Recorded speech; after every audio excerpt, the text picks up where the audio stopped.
ദൈനംദിനം ഒരുപാട് ദോഷങ്ങൾ ചെയ്തു കൂട്ടുന്നവരാണ്. അറിഞ്ഞുകൊണ്ടും അറിയാതെയുമായും പരസ്യമായും രഹസ്യമായും ഒരുപാട് ദോഷങ്ങൾ ചെയ്യുന്നവരാണ് നാം.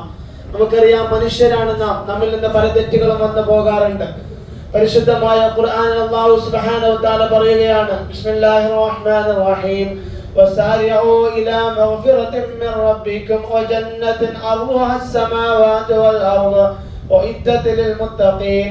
ഓ സത്യവിശ്വാസികളെ, നിങ്ങൾ അല്ലാഹുവിനോട് പൊറുക്കലിനെ ചോദിക്കുന്നതിലേക്ക്, ചെയ്തു പോയ തെറ്റുകൾ ഏറ്റു പറഞ്ഞുകൊണ്ട് തൗബ ചെയ്യുന്നതിലേക്ക് വളരെ സ്പീഡായി കടന്നു വരേണമേ. കാരണം അള്ളാഹുവിനോട് പൊറുക്കലിനെ ചോദിക്കുന്നതിലേക്കും വിശാലമായ ഒരുപാട് എണ്ണിയാൽ തീരാത്ത, ഒരിക്കലും വർണ്ണിച്ചാൽ തീരാത്ത അത്രയും അനുഗ്രഹങ്ങളുടെ ലോകമായ ആ സ്വർഗം ചോദിക്കുന്നതിലേക്കും നിങ്ങൾ ഉളരി വരണേ, വല്ലാതെ സ്പീഡായി കടന്നു വരേണമേ. കാരണം ആ സ്വർഗം എന്നുള്ളത് ആകാശഭൂമിയുടെ അത്രയും വിശാലതയുള്ള സ്വർഗമാണ്.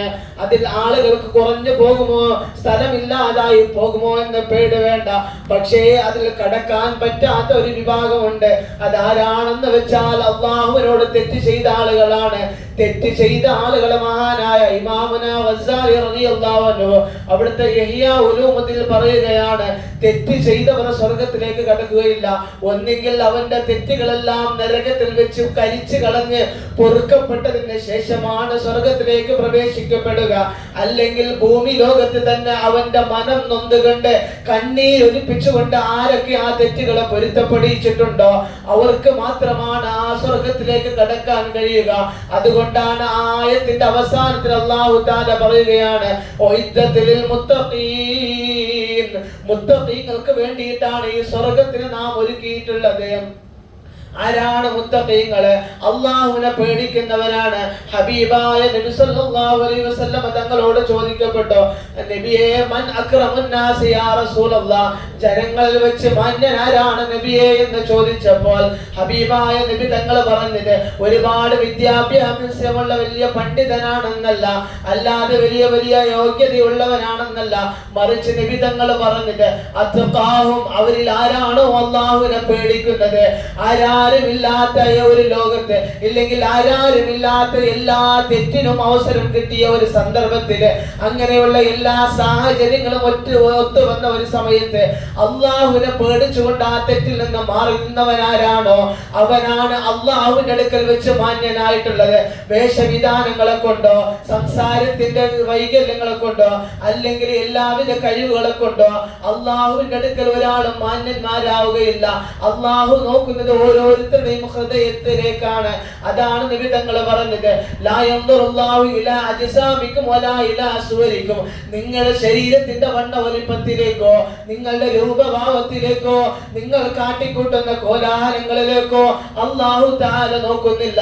പിന്നെയോ അല്ലാഹു നോക്കുന്നത് അവനവന്റെ ഹൃദയത്തിലേക്കാണ്. നിസ്കരിക്കുന്ന സമയത്ത്, നോമ്പനുഷ്ഠിക്കുന്ന സമയത്ത്, സ്വതഖ ചെയ്യുന്ന സമയത്ത്, സകാത്ത് കൊടുക്കുന്ന സമയത്ത്, ഏതൊക്കെ നീ കാര്യങ്ങളിൽ ഏർപ്പെടുന്നുവോ അന്നേരമെല്ലാം നിന്റെ ഹൃദയത്തിനകത്ത് അല്ലാഹു ഉണ്ടോ, റബ്ബ് എന്നെ നോക്കുന്നുണ്ട് ചിന്തയിലാണോ നീ ചെയ്യുന്ന പ്രവർത്തനങ്ങള്, എന്നെങ്കിൽ അത് അല്ലാഹുവിന്റെ അടുക്കൽ കബൂലിയത്തുള്ളതാണ്, അല്ലെങ്കിൽ അതെല്ലാം നിഷ്ഫലമാണ്. പാരത്രികമാകുന്ന ലോകത്തേക്ക് കടന്നു ചെന്ന സമയത്ത് റബ്ബേ, ഞാൻ ഒരുപാട് നിസ്കരിച്ചവനാണ്. അല്ലാഹു ചോദിക്കും, ആരെ കാണാൻ വേണ്ടിയിട്ടാണ്? ജനങ്ങളെ കാണുമ്പോൾ നിനക്ക് ഇഖ്ലാസ് വരുന്നുണ്ടെങ്കിൽ, ജനങ്ങളെ കാണുമ്പോൾ നിനക്ക് ഖുശൂ കൂടുന്നുണ്ടെങ്കിൽ അത് അവർക്ക് വേണ്ടി നിസ്കരിച്ച നിസ്കാരമാണ്, അത് അവർക്ക് വേണ്ടി ചെയ്ത സ്വതക്കയാണ്, അത് അവർക്ക് വേണ്ടി ചെയ്ത ഇബാദത്താണ്. റബ്ബിന്റെ അടുക്കൽ പ്രതിഫലത്തിന് ഒരിക്കലും അർഹമായ ഇബാദത്തുകളല്ലാതെ. അതുകൊണ്ട് റബ്ബിനെ പേടിച്ച് ജീവിക്കുന്നവരായി മാറണം. തുടർന്ന് വേറൊരായത്തിൽ അല്ലാഹു തആല പറയുകയാണ്, നിങ്ങൾ അല്ലാഹുവിനെ പേടിക്കണേ സത്യവിശ്വാസികളെ, വലാ തമൂതുന്ന ഇല്ലാ വഅൻതും മുസ്ലിമൂൻ. മുസ്ലിമീങ്ങളായിട്ടല്ലാതെ നിങ്ങൾ മരിച്ചു പോകരുത്. മുസ്ലിമീങ്ങളായിട്ടല്ലാതെ മരിച്ചു ചെന്നാൽ, ആരാരുമില്ലാത്ത ഖബറിന്റെ അകത്ത് നമ്മൾ കടന്നു ചെല്ലുമ്പോൾ എന്തായിരിക്കും അവിടുത്തെ അവസ്ഥ എന്ന് കടന്നു ചെന്നവർക്കല്ലാതെ പറയാൻ കഴിയില്ല. ഭീകരമായൊരവസ്ഥയാണ്. മഹാനായ ഇസ്ലാമിന്റെ മൂന്നാം ഖലീഫയാകുന്ന ഉസ്മാൻ ഇബ്നു അഫ്ഫാൻ റളിയല്ലാഹു അൻഹു പോലും ഖബർ കാണുമ്പോൾ വല്ലാതെ പൊട്ടിക്കരഞ്ഞിരുന്നുവത്രേ. ആരാണ് ഉസ്മാൻ ഇബ്നു അഫ്ഫാൻ റളിയല്ലാഹു അൻഹു? അല്ലാഹുവിന്റെ റസൂലിന്റെ 2 മക്കളെ വിവാഹം കഴിക്കാൻ ഭാഗ്യം ലഭിച്ച ഇസ്ലാമിന്റെ മൂന്നാമത്തെ ഖലീഫയാണ്. നിന്നൂറ് ഇന്ന് 2 നക്ഷത്രം എന്ന പേര് സിദ്ധിച്ച മഹാനാണ്. അള്ളാഹുവിന്റെ അടുക്കൽ സ്വർഗം കൊണ്ട് നിർബന്ധമാക്കപ്പെട്ടവരിൽപ്പെട്ട ആളാണ്. എന്നിട്ട് പോലും ആ സ്വഹാബിയതാ ഖബർ കാണുമ്പോൾ വല്ലാതെ പൊട്ടിക്കരയുമായിരുന്നു അത്രേ. എന്നിട്ട് ആ സ്വഹാബിയോട് ചോദിക്കപ്പെട്ടു, അല്ലയോ ഉസ്മാൻ തങ്ങളെ, അങ്ങ് എന്തിനാണ് ഖബർ കാണുമ്പോൾ ഇത്രമാത്രം പൊട്ടിക്കരയുന്നത്? അങ്ങ് സ്വർഗം കൊണ്ട് സന്തോഷ വാർത്ത അറിയിക്കപ്പെട്ടവരിൽപ്പെട്ട ആളല്ലയോ, പിന്നെന്തിനാണ് അങ്ങ് ഖബർ കാണുമ്പോൾ ഇത്രത്തോളം പൊട്ടിക്കരയുന്നത്? ആ മഹാൻ അവിടുന്ന് പറഞ്ഞത്, നാളെ മഹ്ശറിലേക്ക് കടന്നു ചെന്നാൽ അവിടെ എന്റെ കൂടെ ഒരുപാട് ആളുകളുണ്ട്. നരകത്തിലാണെങ്കിലും ആളുകളുണ്ട്, സിറാത്തിലൂടെ കടന്നു ചെല്ലുമ്പോഴും ആളുകളുണ്ട്. പക്ഷേ ആരാരുമില്ലാത്ത, ഭാര്യ മക്കളില്ലാത്ത, മാതാപിതാക്കളില്ലാത്ത, തെറ്റ് ചെയ്യുമ്പോൾ കൂടെ നിന്ന കൂട്ടുകാരില്ലാത്ത, തനിച്ച് ഞാൻ 6 അടി മണ്ണിൽ കിടക്കേണ്ടേ ആ ഒരു അവസ്ഥയോർത്തിട്ടാണ്, വെളിച്ചമില്ലാത്ത ഇരുട്ടറയാകുന്ന ആ ഖബറിന്റെ അകത്ത് ഞാൻ തനിച്ച് കിടക്കണ്ടേ എന്ന ഭീകരമായ അവസ്ഥ ഓർത്തിട്ടാണ് ഞാൻ കരയുന്നതെന്ന് അവരെ പോലെ ഉള്ളവർ പോലും കരഞ്ഞിട്ടുണ്ടെങ്കിൽ അതാണ് ഹസൻ ബസരി റളിയല്ലാഹു അൻഹു പറഞ്ഞത്. അവർ എത്രമാത്രം ഇബാദത്ത് ചെയ്തവരാണ്, അവരുടെ സ്ഥാനമാനങ്ങൾ എത്രയോ വലുതാണ്. അവര് കടന്നു ചെല്ലുന്ന ആ സ്വർഗലോകത്തേക്ക് എങ്ങനെയാ നമ്മൾ കടന്നു ചെല്ലുന്നത്? ഇത് ഓർത്ത് പൊട്ടി പൊട്ടി കരയുമായിരുന്നു അത്രേ ആ മഹാന്. അങ്ങനെയുള്ള മഹാന്മാർ അങ്ങനെയൊക്കെ ചെയ്യുമ്പോൾ നമ്മൾ എന്തുകൊണ്ട് ഇങ്ങനെ തെറ്റുകളിലൂടെ കടന്നു പോകുന്നു? നമ്മൾക്കൊരു യഥാർത്ഥ മുസ്ലിമാകാൻ തന്നെ കഴിയുന്നുണ്ടോ? ഹബീബായ നബി തങ്ങൾ പറഞ്ഞത്, അൽ മുസ്ലിമു, ഒരു മുസ്ലിം എന്ന് വെച്ചാൽ മൻ സലിമൽ മുസ്ലിമൂന മിൻ ലിസാനിഹി വയദിഹി, മറ്റുള്ള മുസ്ലിമീങ്ങൾക്ക് നാവിനാലോ കൈകാലുകളാലോ ഉപദ്രവങ്ങൾ ചെയ്യാത്തവനാണ്.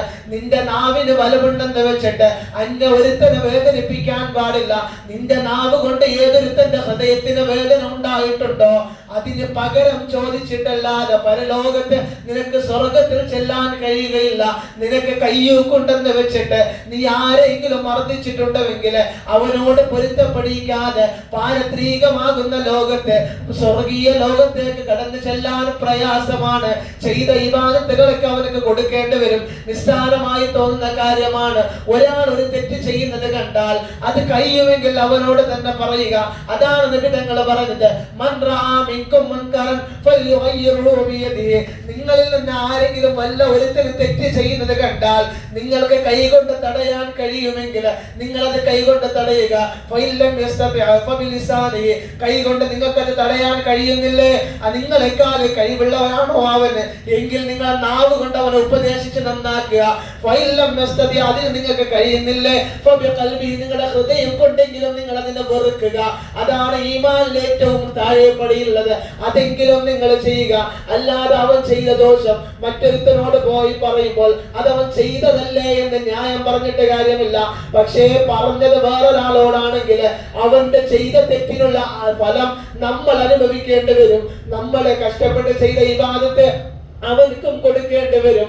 അതുകൊണ്ട് റബ്ബിനെ പേടിച്ച് ഒരു യഥാർത്ഥ മുസ്ലിമായി ജീവിക്കാൻ നമുക്ക് കഴിയണം. ഇനി ഒരു പക്ഷേ അടുത്ത റമദാൻ വരെ നമ്മൾ ഉണ്ടാകുമോ നമുക്കറിയില്ല, അടുത്ത ദിവസം വരെ ഉണ്ടാകുമോ എന്നറിയില്ല. മഗ്ഫിറത്തിന്റെ 10ന്റെ അവസാന നിമിഷത്തിലാണ് നമ്മളുള്ളത്. തെറ്റുകളെല്ലാം പൊറുക്കപ്പെട്ടവരായി, റബ്ബ് ഇഷ്ടപ്പെട്ട അടിമകളിൽ ഉൾപ്പെട്ടവരായി ജീവിച്ച് മരിക്കാൻ അള്ളാഹു നമുക്ക് തൗഫീഖ് നൽകട്ടെ. ബഹുമാനികളെ, അള്ളാഹു ഇഷ്ടപ്പെടുന്നവരായി ജീവിക്കാനും അള്ളാഹു പൊരുത്തപ്പെടുന്ന നിലക്ക് മരിക്കാനും നമുക്കും നമ്മുടെ മാതാപിതാക്കള്, ഭാര്യ മക്കള്, ഉസ്താദന്മാര്, സ്നേഹിതന്മാര്, നമുക്ക് ഭക്ഷണം തന്നവരെ, പല രീതിയിൽ സഹായിച്ചവര്, സഹകരിച്ചവര്, എല്ലാവർക്കും അള്ളാഹു തൗഫീഖ് നൽകട്ടെ.